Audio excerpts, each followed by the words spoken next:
Hi guys, welcome back to my channel. I know I've been gone for a while, but I needed a little break to myself. I've been in a funk lately, but I'm back. I am better than ever, and I am going to get back to the videos and vlogs like I never left. So let's go ahead and get started.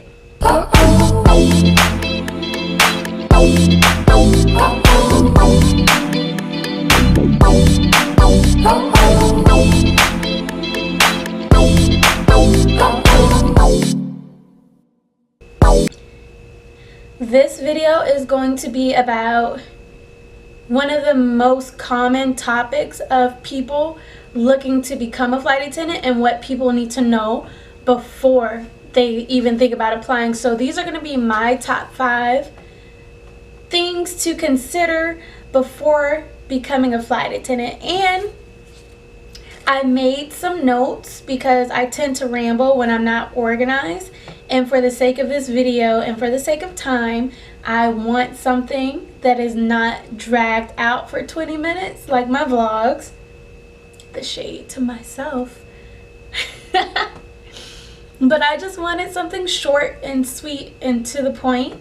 So I have my notes. Let's get this thing started. Number 1. The first thing that you should consider before applying to become a flight attendant is, when you do your research, do you want it to be mainline or regional? For me, I didn't care. I applied to any and everybody, but I know some people do care. If you don't know regional, you're more stateside. The only international flights, I am regional, by the way. The only international that we do, as far as I know, we go to Mexico, we go to Canada. I've gone to Canada way too much in the past 2 months. And with our Miami base, I don't know about everyone else, but with our Miami base, we even do turns in the Bahamas.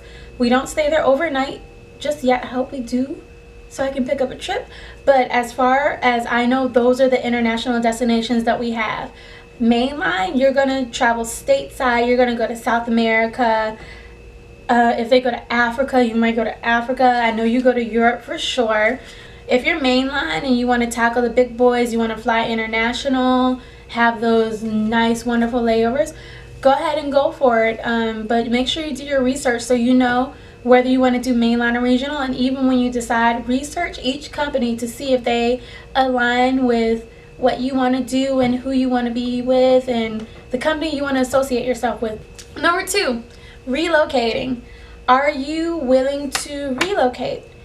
You should really consider this because some companies allow you to commute and some companies don't. Like for me, my company allows me to commute into work if I want to, or I can live in base. My friends, however, are with another regional airline and they are not allowed to commute whatsoever. They have to be prepared as soon as they're done with training to move to whatever particular base they are stationed at, whether they have a home, apartment, or whatever other responsibilities back home. You have to be able to pick up and move at the drop of a dime. So are you willing to relocate? And going into that, if you aren't willing to relocate and your company allows it, are you willing to commute? For me, I am a commuter. I am based in New York. Like I've said before, I'm a little southern girl, so New York is not my favorite place to be. So I decided to commute because the cost of living is extremely high and I don't see myself living and settling in a big city like New York. I will say that as a commuter, it is hard because you're not going to start off as a line holder. You're going to be sitting reserve and you're going to have to report for all your shifts every day on time, especially when you're on probation. So are you willing to relocate? Are you willing to move to that state? Or are you willing to commute and dedicate yourself to leaving home and spending less time with friends and family? Number 3, the pay. If you are trying to become a flight attendant, if you have an interview with a company, if you are about to head to training, please start saving. Please, please, please. I wish I would have done this, but my decision to become a flight attendant was a little more spontaneous and thrown together. So I did not have the time to save as much as I would have liked to before applying to become a flight attendant and going to training.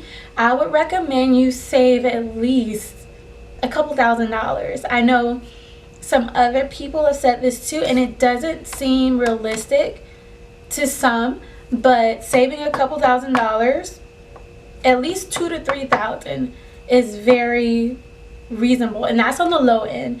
And I say a couple thousand, and I'm telling you to save right now because not every company offers paid training.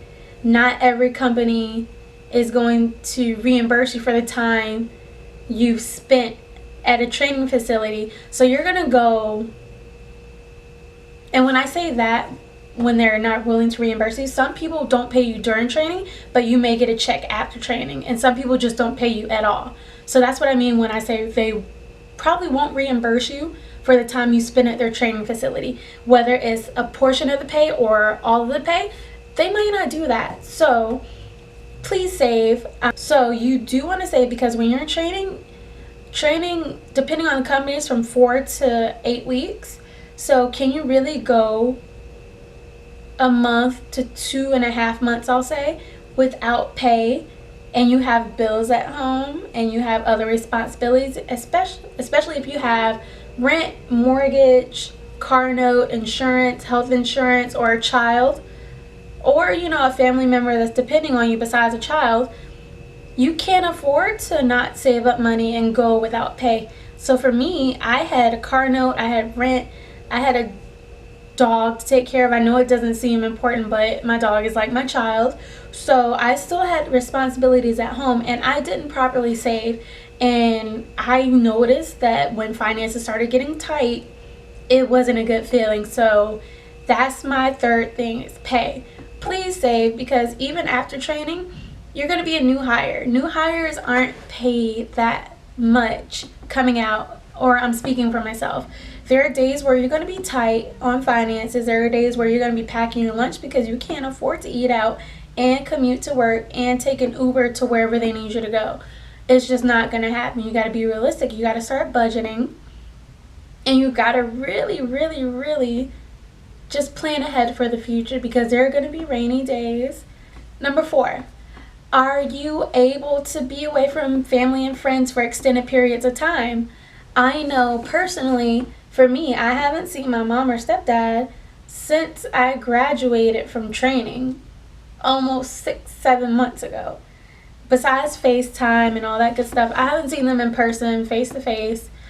And part of that is on me, because I'll go home and I'll be too tired to go like home to their home, and I'll just be like, okay, let me FaceTime them, or I just put it off and I never end up going, or I'm always working and they're trying to meet up with me and our schedules just don't match.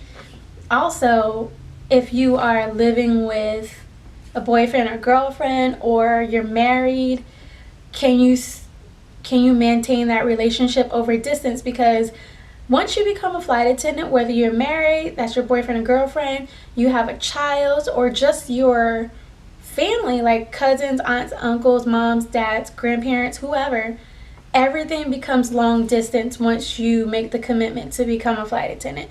I'm not gonna lie, it is very hard, especially for me. I've been adjusting and I've been trying to get used to it, because once you go from having everyone so close to you and you can just reach them by hopping in your car and going around the block, or you can drive home and see your family and recharge, it's not going to be that easy. You're going to have to match your schedules. You're going to have to do the long distance thing. So are you prepared to go from everyone being so close knit and at your fingertips to y'all being thousands of miles apart? Number 5.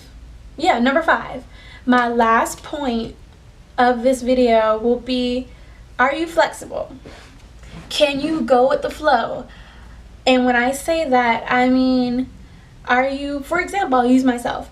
I have been a line holder this summer. This summer I have been able to come to work only when I needed a trip. I knew in advance when I had a trip and where